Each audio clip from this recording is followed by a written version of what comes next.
Hello, welcome back fellow bakers to another episode of Baking with Bob. If you're new to my channel, please don't forget to press subscribe and like and the bell notification if you want to be notified of more recipes in the future. So let's get down to it. What are we doing today? So I've had a few requests in private inbox direct messages to request things like sugar-free cake, sugar-free biscuits, keto, Atkins, lots of requests all to do with low sugar or low carb. So what I'm going to do now is I'm going to start a little series or playlist of low sugar, low carb, keto, Atkins friendly, paleo friendly on some of them as well.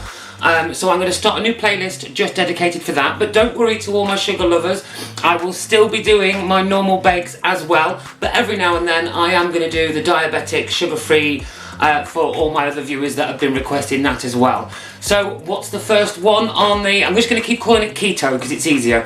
What's the first thing on the keto list? It is, now it's a recipe I've been sent to ask if I can recreate or improve, and it is brownies, chocolate brownies made with almond flour instead of your regular flour. Now, it took me a little bit of a hot second to figure out exactly what almond flour was. I kept looking online and it was like $8.99, $9.99, £10 a bag for a kilo of almond flour, and I thought that was too expensive. So I went online and I did a bit of research and I found out that actually almond flour in the UK is just ground almonds, and you can get superfine, coarse or generic ground. I've used a brand, bear with me, I've used this brand. It's the first time I've used it, so you will have to bear with me and see how this turns out. Now I've got my fingers crossed that this bake will turn out pretty well, so let's get down to it. What do we need? Let me grab my list.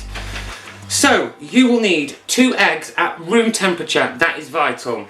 Half a cup of melted butter or 110 grams, a teaspoon of vanilla essence, half a cup of swerve. Now swerve is a calorie-free, sugar-free sugar replacement.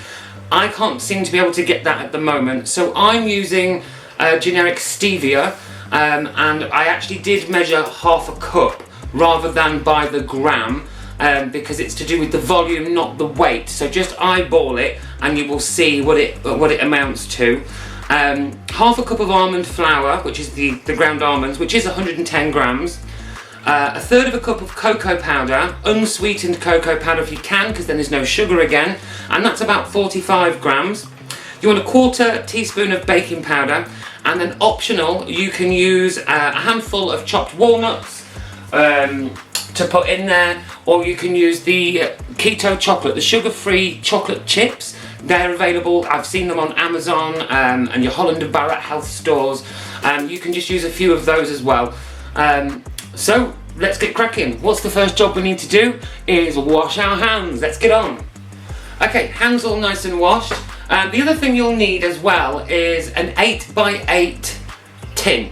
Now, I can't seem to find my 8x8 tin. I don't know what I've done with it. So I'm just going to use, I've got a bread-shaped silicone. So I'm just going to use this because it is about 8x8. And then what I've done is I've just put some spray inside of there, to release spray to help release it. And a little bit of the ground almonds in there to just sort of debase it. But with silicone you should be fine.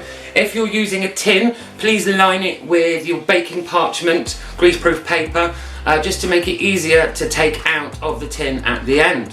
So let's get down to it. The first things first, we will need to put our butter in the microwave to melt it down.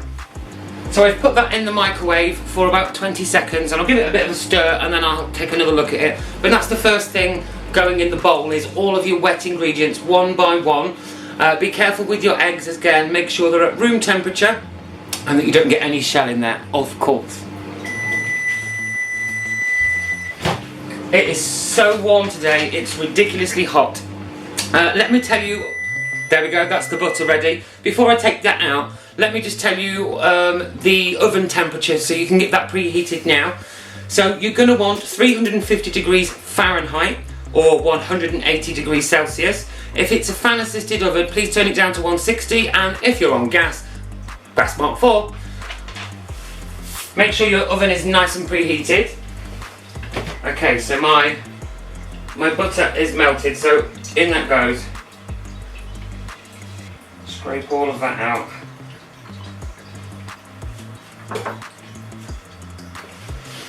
And then you're going to want to add to that melted butter, we're going to want to add a teaspoon of vanilla extract and our eggs. But just do one egg at a time and whisk it in. I will mute the noise for you, don't worry.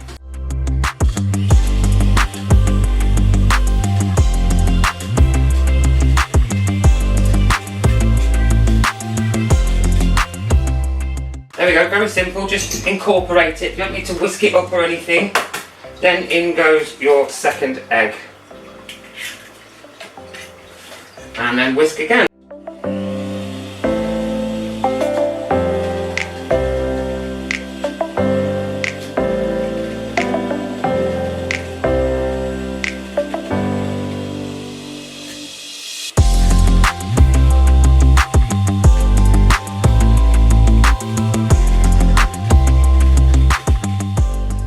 And there we go, once you start to see some bubbles form on the top, like you can see on the close-up camera, it's then time to add your stevia or swerve, and then give that a quick mix in.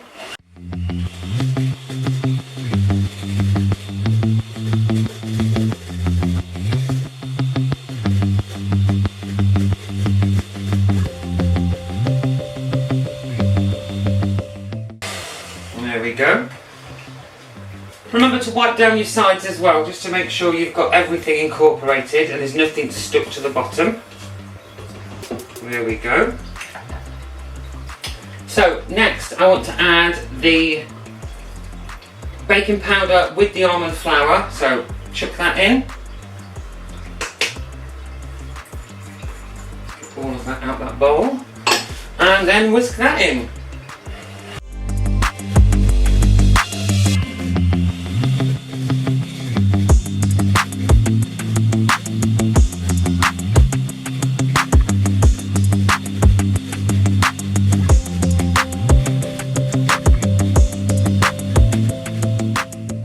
There we go, nice and simple.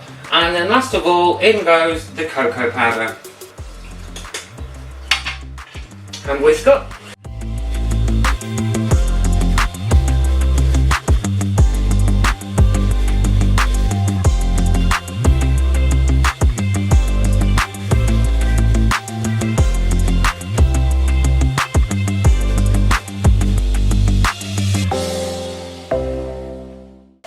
Okay, that's now in. So now it's time to scrape down all those sides again to get all of that cocoa incorporated.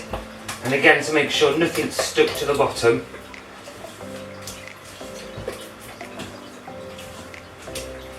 There we go. So my mixture is fairly runny, but that is apparently what it should be. And then I'm going to put some chocolate chips in. Now, I don't actually have any chocolate chips, but I do have some sugar-free dark chocolate drops, like buttons, but drops. So I'm just going to add a few of those in to the mixture, just to give it a bit more of a chocolatey boost. Just a handful, and then mix them in. There we go. So, now that's mixed in, we're going to want to scoop all of this mixture out into your 8x8 lined tin or your silicone like myself. So, here we go.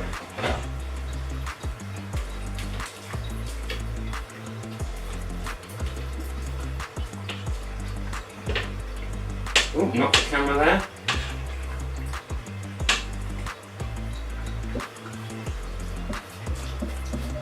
I like to make sure I scrape everything out of my bowl.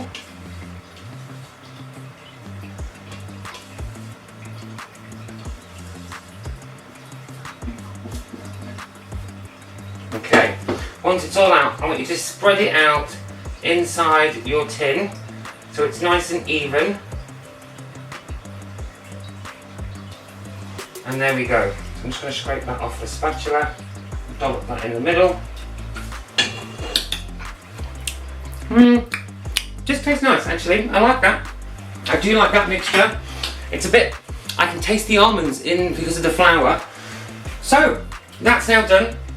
One tip when you are using a silicone is to put a metal tray in the oven first, preheat that, then put the silicone on top of the tray. It'll get to temperature a lot quicker.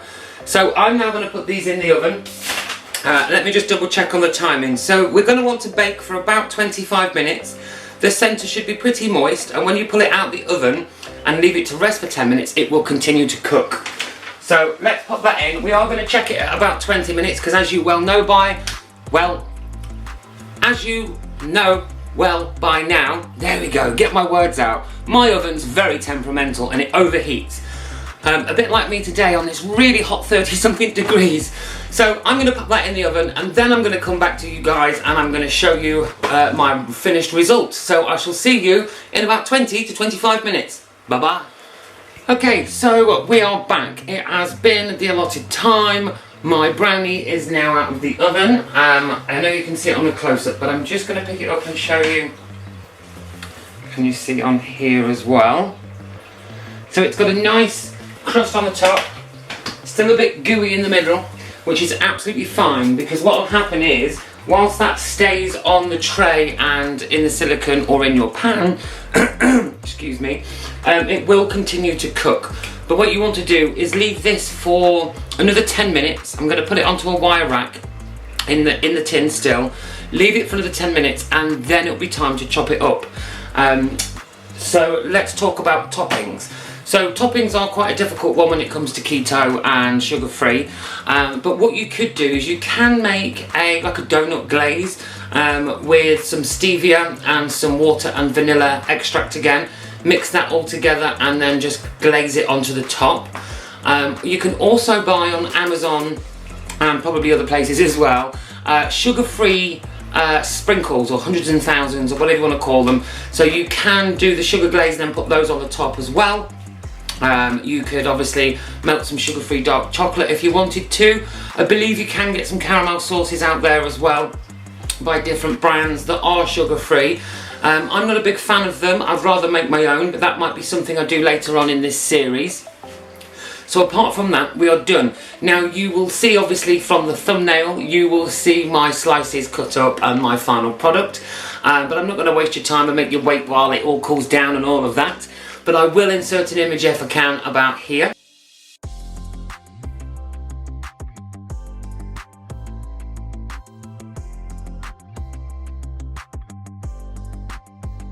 Don't forget, if you've got any recommendations or any feedback, comments down below. If you've got recommendations that you want me to do, again, either down below or you can hit me on the social medias that should be along the bottom of the screen. Please don't forget to press subscribe. It really does make a difference. And thank you to everybody who has subscribed already. Don't forget to whack the bell icon, smash that like button, share it with your friends, and let me see your results. Let me know if you enjoyed this recipe, if it tasted nice, what you'd like it different, because there are different variations that I can do, like pop a bit of coffee in there to boost the flavour a bit more, or you could have a coffee flavoured brownie. There's lots and lots that we can do.